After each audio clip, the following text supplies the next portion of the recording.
Hello friends, good morning. Welcome to Sai Kaimanam. இன்றைக்கி நம்ம காலையிலே என்ன பார்க்க போகிறோம்னா, கேரட் வச்சு சட்னி எப்படி செய்யுதுன்னு பார்க்க போகிறோம். நான் காலையில் டிஃபன் தோசை பண்ண போகிறேன். அதுக்கு வெங்காய சட்னியும் கேரட் சட்னியும் பண்ணுறேங்க. அதுக்கு ஃபர்ஸ்ட்டு 1 ஸ்பூன் கடலைப்பருப்பு, 1 ஸ்பூன் உளுந்து, 4 பல் பூண்டு, 2 வரமிளகா. கேரட்டே கொஞ்சம் இனிப்பாக தான் இருக்கும், நம்ம காரத்துக்கு தகுந்த மாதிரி வரமிளகா வச்சுக்கலாம். கூட வந்துட்டு கொஞ்சோண்டு தேங்காய் சில்லு எடுத்து வச்சுருக்கேன். அதுக்கு முன்னாடி மத்தியானம் குழம்புக்கு நான் தட்டைப்பயிர் வறுத்து விட்டு குழம்பு வைக்க போகிறேன். நான் மேக்ஸிமம் பாத்திரம் ரொம்ப கம்மியாக தாங்க யூஸ் பண்ணுவேன். அதனால் வந்துட்டு ஃபர்ஸ்ட்டு எண்ணெய் ஊற்றாமல் வெறும் கடாயில் தட்டைப்பயிர் போட்டு நல்லா வாசனை வர்ற அளவுக்கு வறுத்துக்கணுங்க.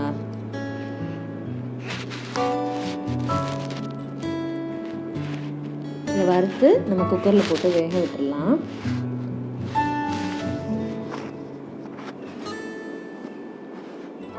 பாருங்கள், இப்போ நல்லா கலர் கொஞ்சம் சேஞ்ச் ஆகிருக்கு. பக்கத்துலேயே நின்று வறுக்கணுங்க, அப்போ தான் கருகிடாமல் இருக்கும். இப்போ இது நல்லா வாசனை வர அளவுக்கு வறுத்தாச்சு. இதை தூக்கி நான் குக்கரில் போட்டுட்டு ஒரு 1.5 டம்ளர் தண்ணி, அந்த வறுத்த பருப்பு வெந்து வர அளவுக்கு தண்ணி, நான் ஒரு 1.5 டம்ளர் தண்ணி ஊற்றி ஒரு 2லேருந்து 3 விசில் விட்டு இறக்கிக்கலாம். இது கூட 2 பல் பூண்டு போட்டுக்கிட்டோம்னா நல்லா குழம்பு வாசனமாக இருக்கும்.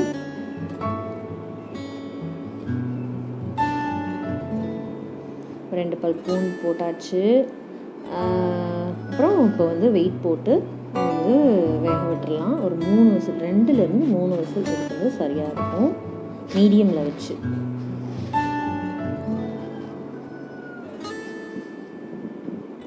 அடுத்து நம்ம ஏற்கனவே பயிர் வறுத்தோம்லே அந்த கடாய் சூடாக தான் இருக்குது. அதில் ஒரு 2 ஸ்பூன் எண்ணெய் ஊற்றிக்கலாம். நான் கடலெண்ணெய் ஊற்றுறேன். அதில் இப்போது கேரட் சட்னிக்காக எடுத்து வச்சுருக்கோம்ல, இந்த கடலைப்பருப்பு, இந்த வத்தல், தேங்காய் சில்லு, பூண்டு, இது எல்லாத்தையும் ஃபஸ்ட்டு போட்டு வதக்கிக்கணும்.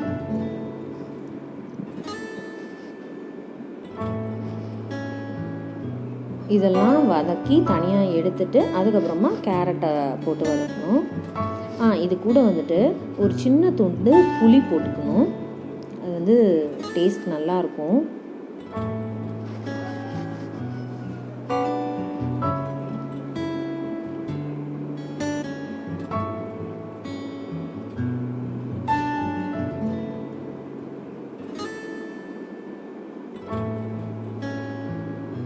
சின்ன துண்டு புளி போட்டாச்சு.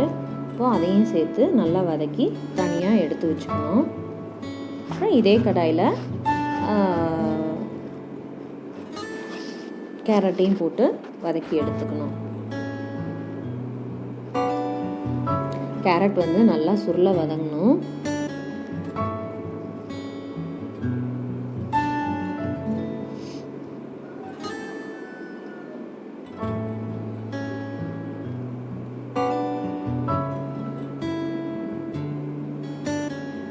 சும்மா மீடியமில் வச்சே வதக்குங்க. இது நல்லா வதங்கிடுச்சுன்னா எடுத்து ஆற வச்சிடலாம். அதுக்கப்புறம் தேங்காயை அரைச்சிட்டு அது கூட இதையும் போட்டு அரைச்சிக்கலாம். இதை தனியாக எடுத்து வச்சிடுறேன். நல்லா ஆறட்டும். இது கூட கொஞ்சம் ஒரு கைப்பிடி போல் கொத்தமல்லியும் வதக்கி போடலாம், நல்லா டேஸ்ட்டாக இருக்கும்.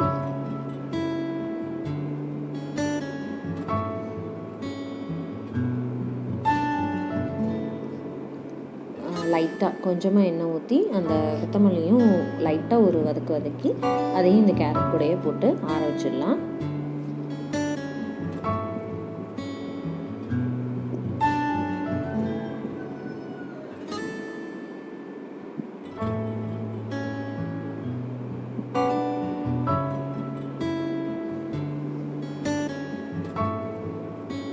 இது நல்லா ஆறட்டும். அடுத்து நம்ம வெங்காய சட்னிக்கு 2 தக்காளி, 2 வரமிளகாவும் 2 காஷ்மீரி வத்தலும் எடுத்திருக்கேன். அப்புறம் சின்ன வெங்காயம், 4 பல் பூண்டு, உப்பு, சட்னிக்கு தேவையான உப்பு எல்லாமே சேர்த்து இதை நல்லா வலுவலுன்னு அரைச்சி எடுத்துக்கலாம்.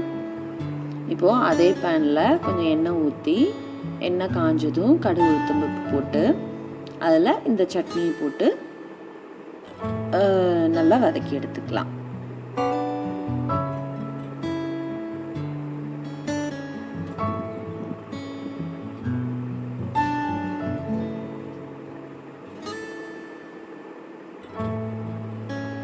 ரொம்ப சிம்பிளாக ஈஸியாக செய்யலாங்க இந்த சட்னி. இட்லி தோசை எல்லாத்துக்குமே நல்லாயிருக்கும்.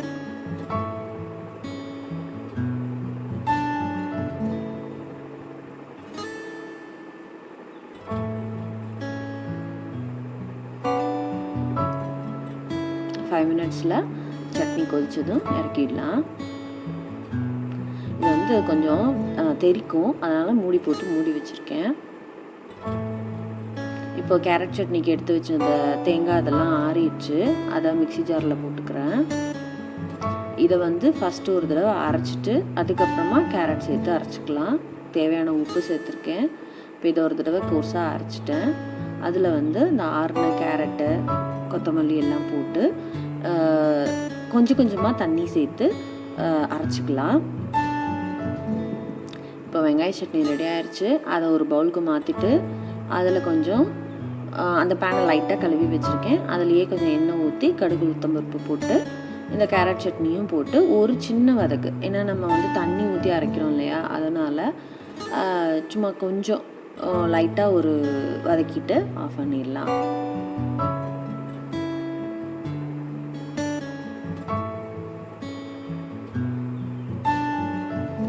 அவ்வளோதாங்க, நம்மளோட கேரட் சட்னி ரெடி ஆயிடுச்சு.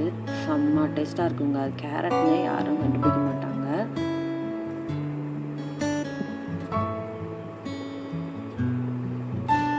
கேரட் சட்னி ரெடி ஆயிடுச்சு. நான் இப்போ தோசைக்கல் வச்சுருக்கேன். இப்போ வந்து நல்லா முறுமுறுன்னு ரோஸ்ட்டாக ஒரு தோசை ஊற்றி சட்னி வச்சு சாப்பிட போகிறேன். நான் தோசைக்கு எப்பயும் நல்லெண்ணெய் தான் யூஸ் பண்ணுவேன். இந்த தோசைக்கல் வந்து இரும்பு கல்லுங்க, செம்மையாக இருக்குது பாருங்களேன். நான்ஸ்டிக் மாதிரி முறுமுறுன்னு தோசை அப்படி தனியாக எழும்பிட்டு வரும்.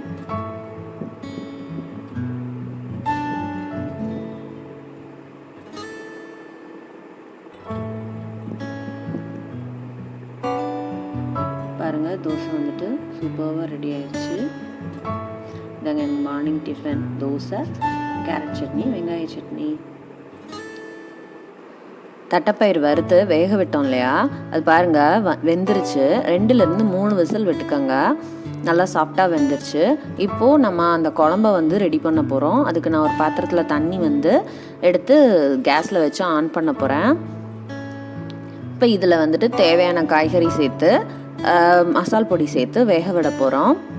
அதுக்கு நான் வந்து ஒரு கைப்பிடி வெங்காயம், சின்ன வெங்காயம் எடுத்திருக்கேன். சின்ன வெங்காயம் தாங்க டேஸ்ட்டாக இருக்கும். அதை வந்து அரிஞ்சிருக்கேன், அதை போட்டுக்கலாம். அப்புறம் 2 தக்காளி வெட்டி வச்சுருக்கேன், அதை சேர்த்துக்கலாம். அப்புறம் சின்ன துண்டு மாங்காய், அதையும் சேர்த்துக்கலாம். அப்புறம் ஒரு 4-5 கத்திரிக்காய் சேர்த்துக்கிறேன். இந்த கத்திரிக்காய் இதெல்லாம் வந்து கட்டாயம் போடணும்னு இல்லை இந்த பயிர் குழம்புல. ஆனால் கிராமத்து சைடு வந்துட்டு இதெல்லாம் போடுவாங்க. கத்திரிக்காய், முருங்கைக்காய் இதெல்லாம் சேர்த்து போடுவாங்க. நிறையா பேர் இருந்தாங்க அப்படின்னா எல்லாத்துக்கும் ஈக்குவலாக வரணும் அப்படிங்கிறதுக்காக இந்த மாதிரி காய்கறிலாம் சேர்த்து போடுவாங்க. ஆனால் செம்ம டேஸ்ட்டாக இருக்குங்க. இதிலே கருவாடெல்லாம் சேர்ப்பாங்கன்னா பார்த்துக்கோங்க. எனக்கு கருவாடு பிடிக்காது, அதனால் நான் சேர்த்து செஞ்சதில்லை. நான் பார்த்துருக்கேன், எங்கள் மாமியார் செய்வாங்க.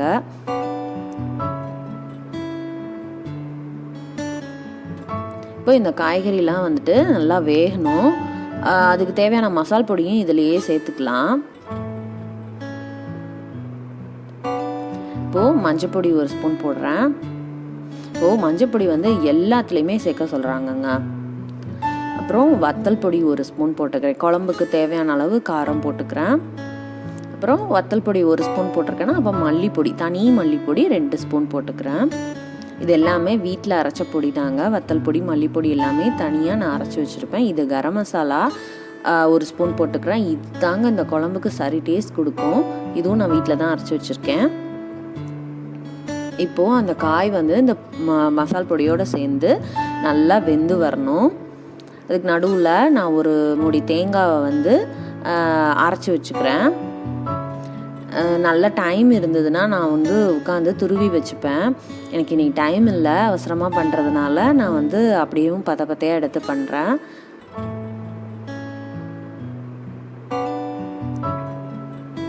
அங்கே குழம்பு வந்துட்டு கொதிக்க ஆரம்பிச்சிருச்சு.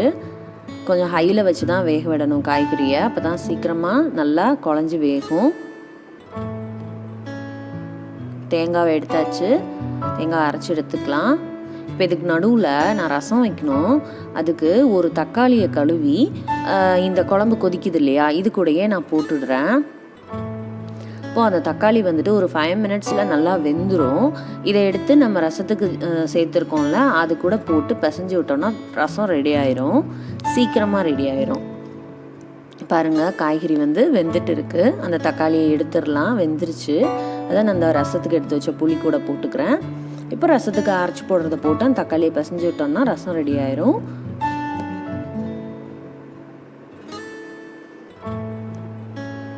இப்போ பாருங்கள், காய்கறி வந்துட்டு நல்லா வெந்துருச்சு. இப்போது அந்த பயறு எடுத்து வச்சுருக்கோம்ல, அதை ஊற்றிக்கலாம். தேங்காய் அரைச்சி வச்சதையும் போட்டுக்கலாம்.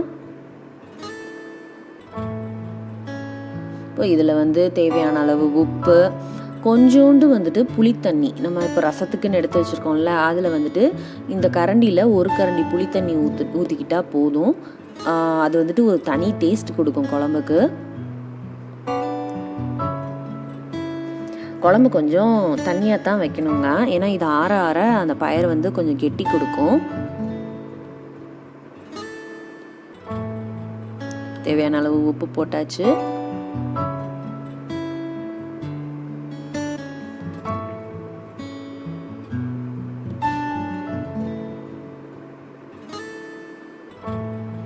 இப்போ புளித்தண்ணி கொஞ்சோண்டு, ரொம்ப கொஞ்சமாக ஊற்றணுங்க.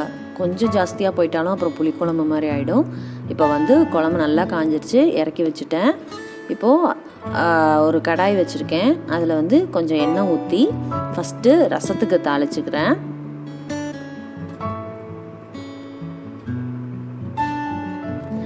இந்த தட்டைப்பயிறு குழம்பு வந்துட்டு தட்டைப்பயிறு மட்டும் இல்லை, மொச்சப்பயிறு வறுத்து விட்டு வைக்கலாம்.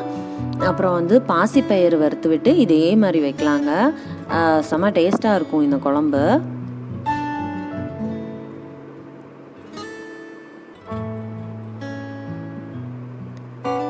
கடுகு, உளுத்தம்பருப்பு, வெந்தயம், மிளகா போட்டு, வரமிளகா போட்டு தாளிச்சுக்கிறேன் ரசத்துக்கு.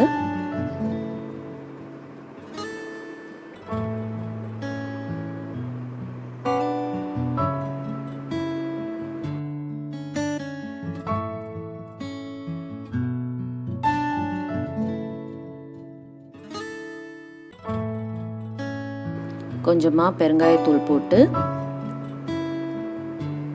ரசத்தில் தாளித்து கொட்டிடலாம்.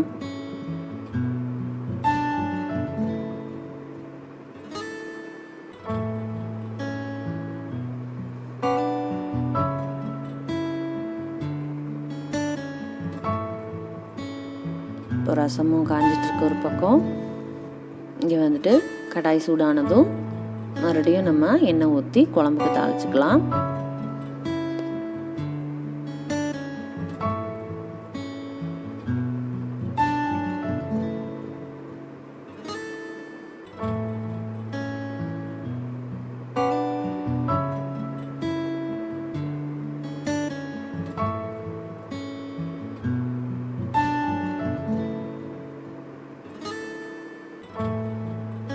ரெண்டு ஸ்பூன் எண்ணெய் ஊற்றி கடுகு, உளுத்தம்பருப்பு போட்டு வெங்காயம், கருவேப்பிலை போட்டு சின்ன வெங்காயம் அரிஞ்சு வச்சுருக்கேன், போட்டு நல்லா வதக்கி குழம்புல போட்டால் குழம்பு ரெடி ஆயிரும்.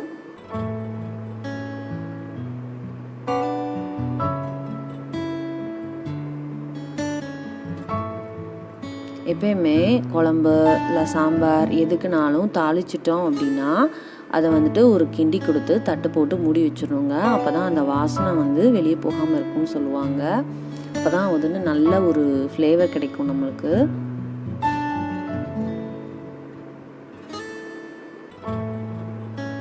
இப்போ நான் மறுபடியும் அதே கடாயில் ரசம் அங்கே ரெடி ஆயிடுச்சு. ஒரு கொதி வந்துருச்சு. கடாயில் எண்ணெய் ஊற்றிருக்கேன். அது வந்துட்டு காஞ்சதும் அதில் வந்து 2 பெரிய வெங்காயம் வெட்டி வச்சுருக்கேன், சேர்த்துக்கலாம் காளான் பொரியலுக்கு. வெங்காயம் வந்துட்டு ரசம் ரெடி ஆயிடுச்சு, ஆஃப் பண்ணிட்டேன். வெங்காயம் வந்து நல்லா வதங்குறதுக்கு கொஞ்சம் உப்பு சேர்த்துக்கலாம்.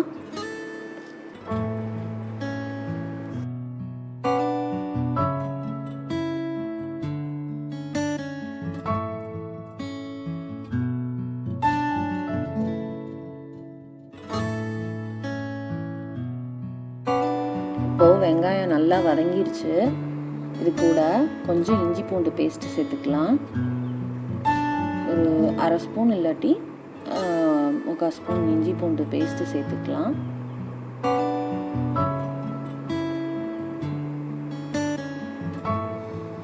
அந்த இஞ்சி பூண்டு பேஸ்ட்டு பச்சை ஸ்மெல் போகிற வரைக்கும் நல்லா வதக்கிட்டு அது கூட காளானியும் சேர்த்து வதக்கலாம்.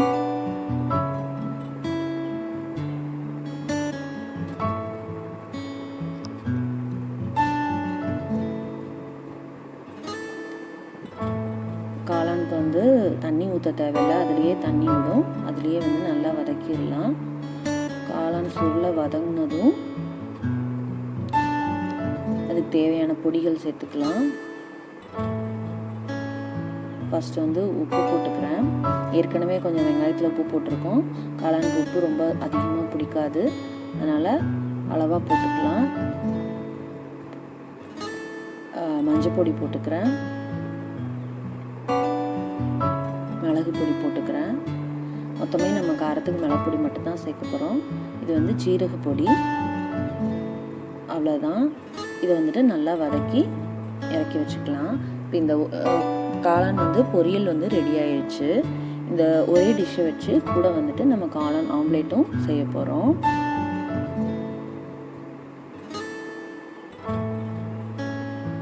அவ்வளோதான், காளான் பொரியல் வந்து ரெடி ஆயிடுச்சு. இதை இறக்கி வச்சுட்டு நான் தோசைக்கல் வச்சுருக்கேன், அதை சூடாகிட்டு இருக்கட்டும். அதுக்கு நடுவில் ஒரு பவுலில் கடலை மாவு 2-3 ஸ்பூன் எடுத்திருக்கேன். அதில் நான் கடலை மாவுக்கு தேவையான அளவு உப்பு எடுத்துட்டேன். அதில் கொஞ்சம் தண்ணி ஊற்றி அதை வந்து கெட்டியாக பதத்துக்கு கரைச்சிக்கலாம். அந்த கடலை மாவு வந்துட்டு கட்டி இல்லாமல் நல்லா ஸ்மூத்தாக வந்து ஃபஸ்ட்டு கரைச்சிக்கலாம்.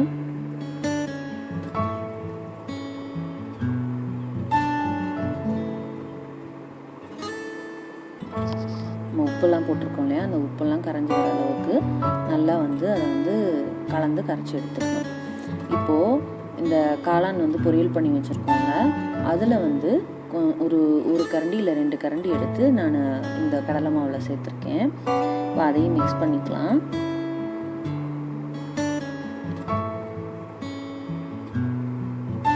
அப்புறம்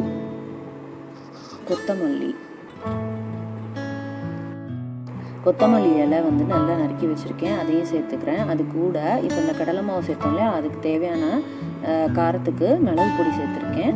அப்புறம் கொஞ்சம் தண்ணி ஊற்றி தோசை மாவு பதத்துக்கு கரைச்சி எடுத்துக்கலாம். ஃபஸ்ட்டே நிறையா தண்ணி ஊற்றிட்டா தண்ணி ஆக சான்சஸ் இருக்குது. அதனால் ஃபஸ்ட்டு கெட்டியாக கரைச்சிட்டு அதுக்கப்புறமா தேவையான அளவு தண்ணி ஊற்றிக்கலாம். நம்மளுக்கு வந்து ஆம்லேட் ஊற்றுறதுக்கு எவ்வளோ தண்ணியாக இருக்கணுமோ தோசை மாவு பதத்துக்கு அதுக்கப்புறமா கரைச்சிக்கலாம். இப்போ பாருங்கள், கரெக்டாக இருக்குது. இப்போது தோசைக்கல் சூடானதும் அதில் கொஞ்சம் எண்ணெய் ஊற்றி நம்ம இந்த மாவை ஊற்ற போகிறோம்.